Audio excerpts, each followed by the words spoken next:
Mi destino, pensé desde niño, era el destino de las palabras. Creo que los poetas deben conocer los oficios de los hombres. El poeta, según la etimología, es un hacedor. Y el poeta hace no solamente con las palabras, con las ideas, con las imágenes. Para hacer con las palabras, tiene antes que haber tenido la experiencia viva del trabajo humano.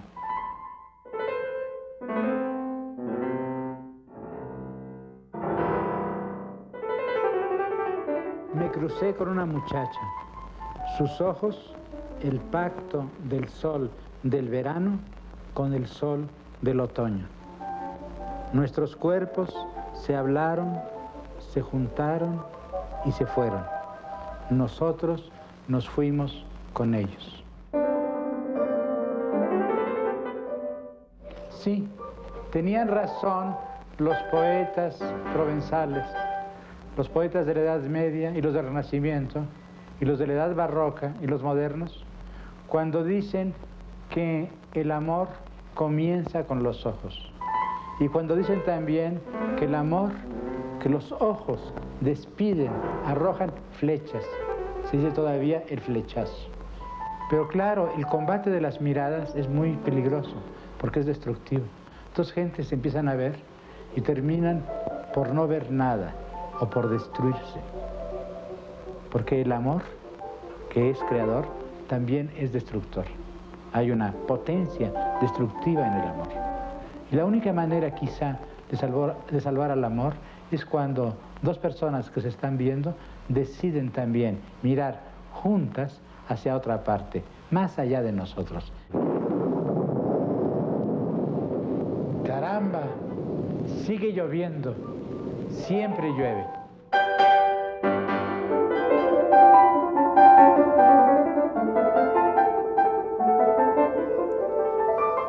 La efeméride nos da un pretexto para releer a Paz, para apropiarnos orgánica, humanamente, de sus poemas.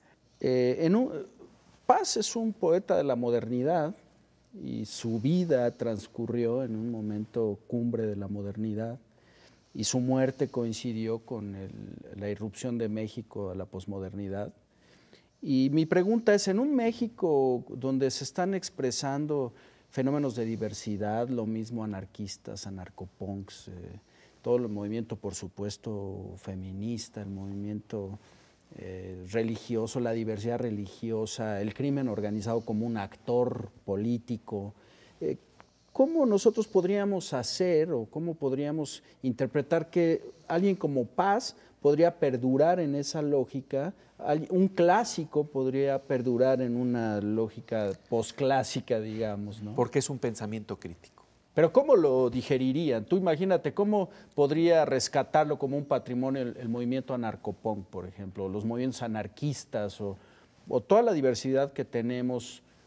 Yo creo que conociendo su obra, yo creo que cuando nos acercamos de veras a conocer con interés lo que está planteando el otro, vamos a encontrar en ese test de Rorschach, que puede significar paz para nuestra cultura, que incluso elementos o zonas de nuestra realidad que pensaríamos que no pueden estar vinculadas a un pensamiento como el de Octavio Paz, podría darse siempre y cuando saltemos el mito de que precisamente es el poeta que está en su pedestal, en una estatua, y no es realmente un pensamiento que cuando uno verdaderamente lee a Paz, uno dice, qué barbaridad, es un joven, era un gran joven todavía, que estaba tratando de descubrir y tenía el asombro del niño para enfrentarse a las cosas y cosas sorprendentes. Fíjate, Elena Poniatowska, en el libro Las palabras del árbol, hace una serie de conversaciones, relata algunas conversaciones que tuvo con Octavio Paz y también, curiosamente, algunas que tienen que ver con el final de su vida. Y en uno de esos momentos, Octavio Paz, por ejemplo, le está hablando sobre la ciencia a Elena y le dice que a él le interesa mucho, que él a lo mejor debió de haber sido científico, es decir, con esa curiosidad y ese asombro. Y luego de repente le dice, oye Elena, ¿has visto a los Simpson? Y entonces Elena Poniatowska se queda sorprendida y le dice Octavio Paz, son maravillosos, nos retratan. Entonces, ahí ya estamos hablando de que no es un pensamiento que como pensamos monolítico, que no está abierto y permeado de lo que nos está rodeando y lo que nos está tocando. Por supuesto, una de las cosas que le preocupaban precisamente de una manera muy profunda es a dónde íbamos con esta descomposición que tenemos en nuestros tiempos. Y eso no es necesariamente algo nuevo.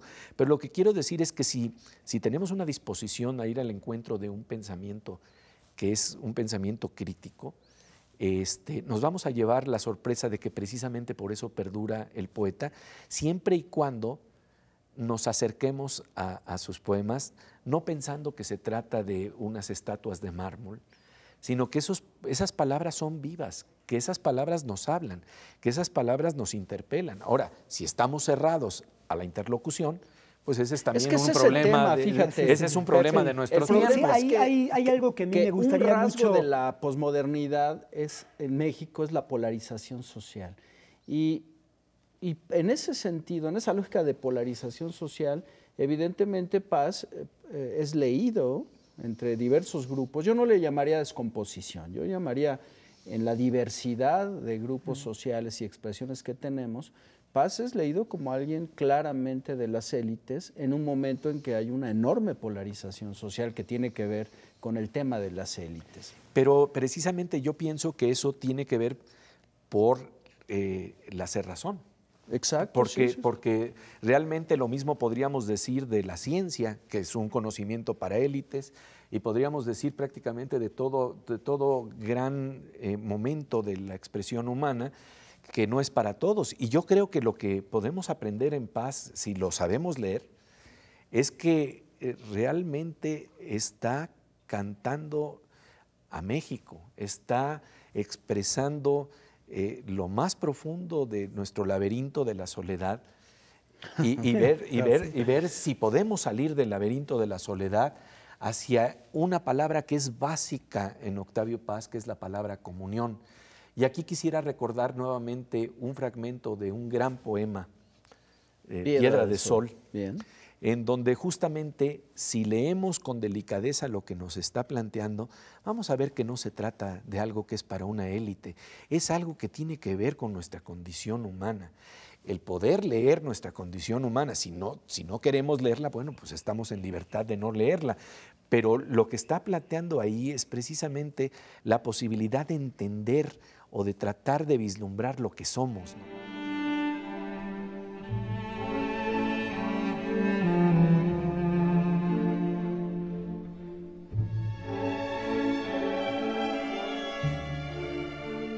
Hay tres viajes que configuran el pensamiento de Paz. El primero durante 1940 a Estados Unidos, el segundo al París de la posguerra y el tercero a la India de los 60. En este fragmento recuerda sus impresiones del primero de los viajes, que coincide con la creación del primero de sus grandes poemas, Piedra de Sol. Me fui porque me asfixiaba. Me asfixiaba en México. La revista Taller había desaparecido, no tuvimos dinero para continuarla. Me pareció que una etapa de mi vida había terminado. En materia de poesía me encontraba frente a un muro y decidí irme y respirar otros aires. Llegué a los Estados Unidos, primero estuve en Los Ángeles y luego en San Francisco. Y coincidí con una serie de acontecimientos dramáticos que me impresionaron profundamente. Un sauce de cristal, un chopo de agua, un alto surtidor que el viento arquea, un árbol bien plantado, más danzante, un caminar de río que se curva, avanza, retrocede, da un rodeo y llega siempre.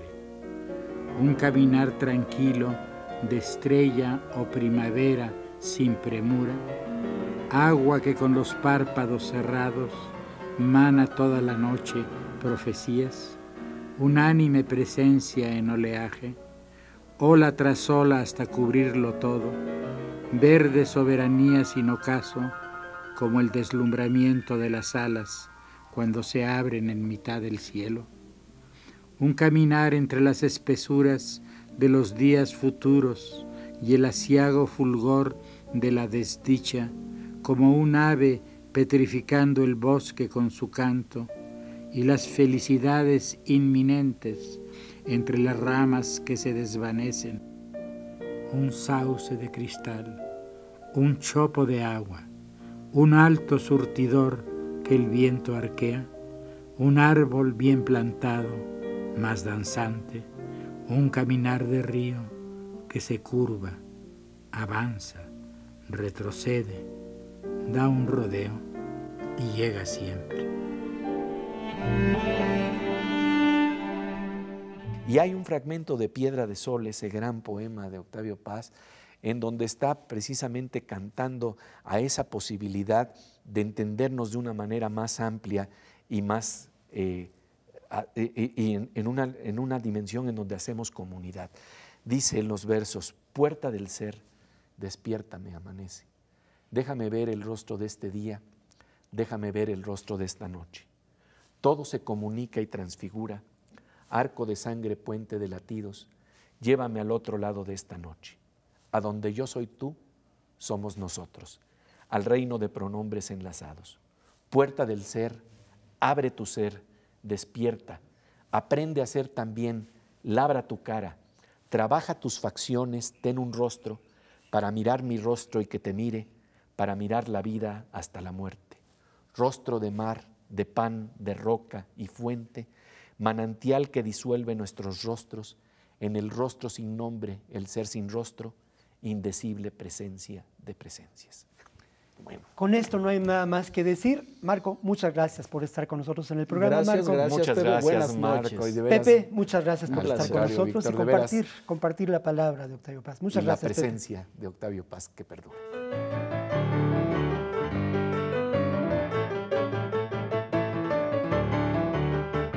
Después de todo, la poesía es no solamente vocación del poeta, sino vocación del tiempo que ha vivido o que está viviendo el poeta. Y ese tiempo le pertenece al poeta, sí, pero a todo el mundo. Es el tiempo humano.